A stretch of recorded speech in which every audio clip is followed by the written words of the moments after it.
Hello and welcome to MTG Burgeoning, your channel for all things magic. In this video, we are going to add the next 20 creature cards with CMC of 7 into our Momir Vig Cube.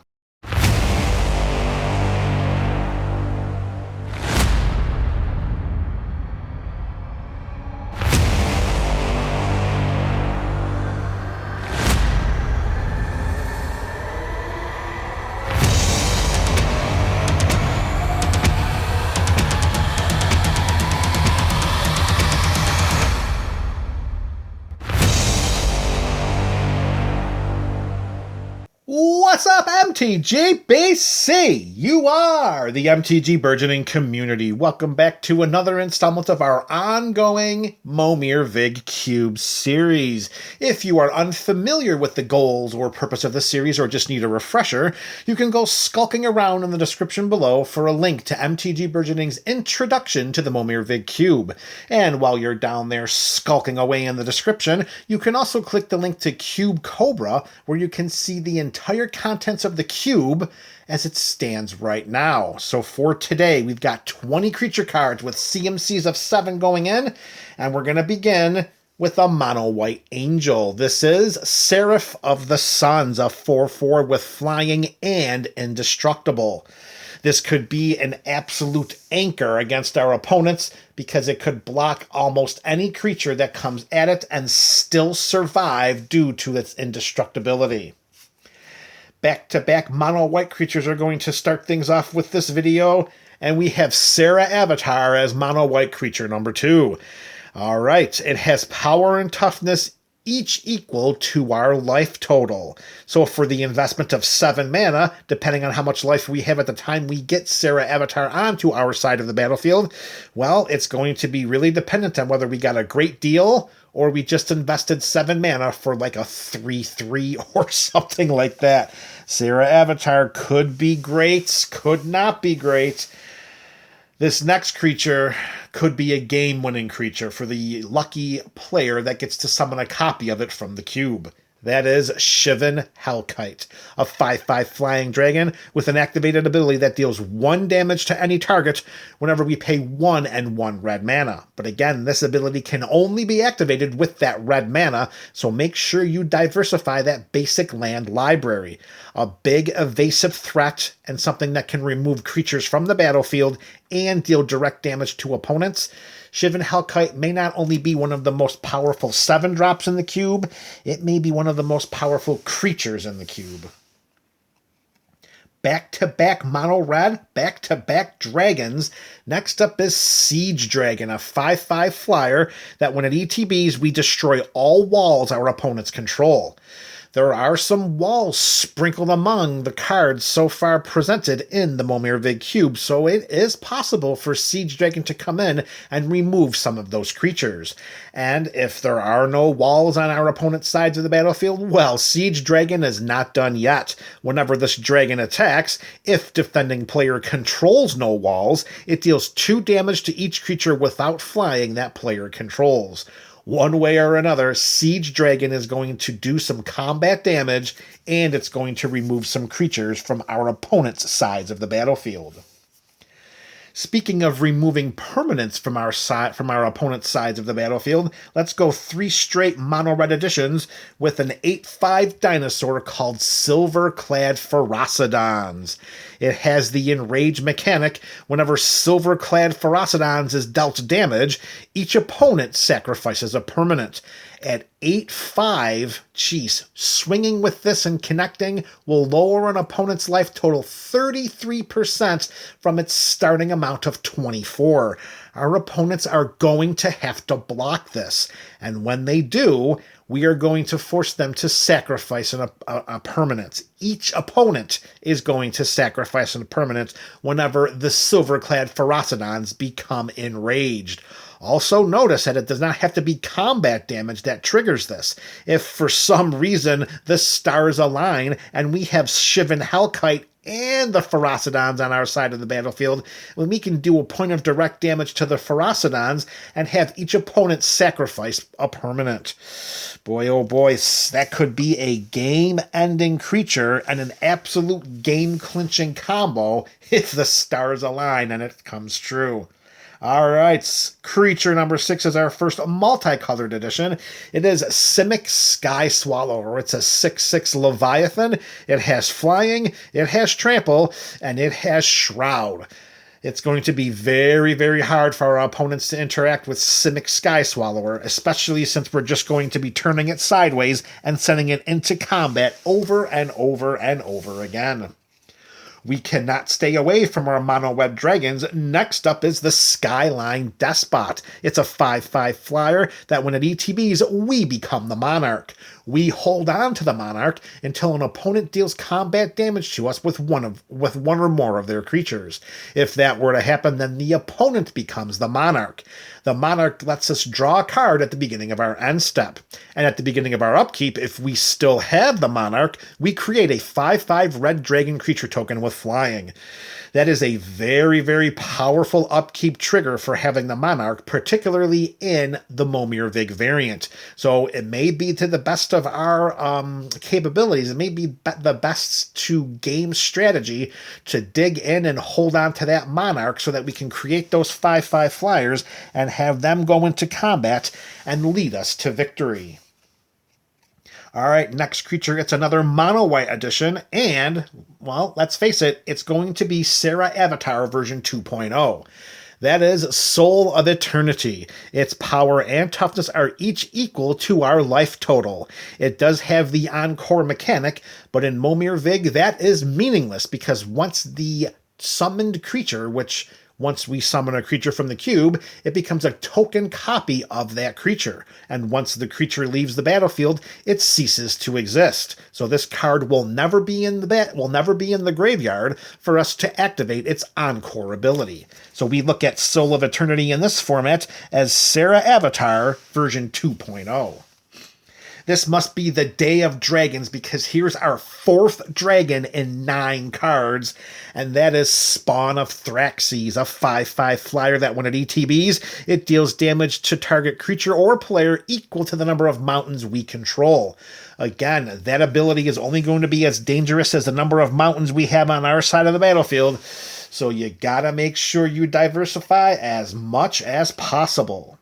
All right, closing out the first half of our creatures in this video, it's our first mono blue edition, and it is Spellweaver Duo. We have a 4/4 human wizard. It does have the assist mechanic, but that does not mean anything here in Momir Vig, because all creatures are summoned randomly through the cube. Our opponents cannot help us pay the spell's mana cost.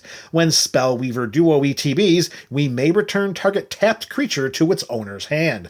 Remember what we said about tokens leaving the battlefield? Well, if we target a tapped creature that one of our opponents control and return that creature to their hand, the creature will cease to exist and therefore is gone.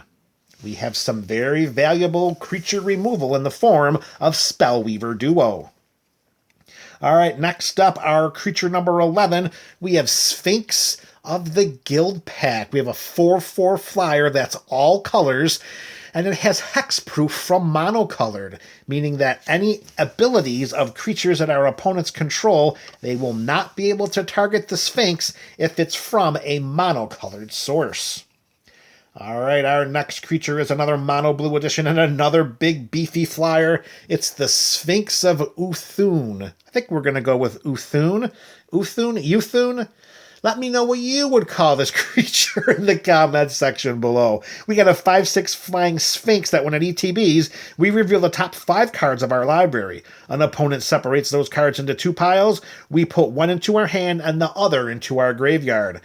That pile is going to be a pile of 5 basic lands, depending on exactly which lands are coming up from the library.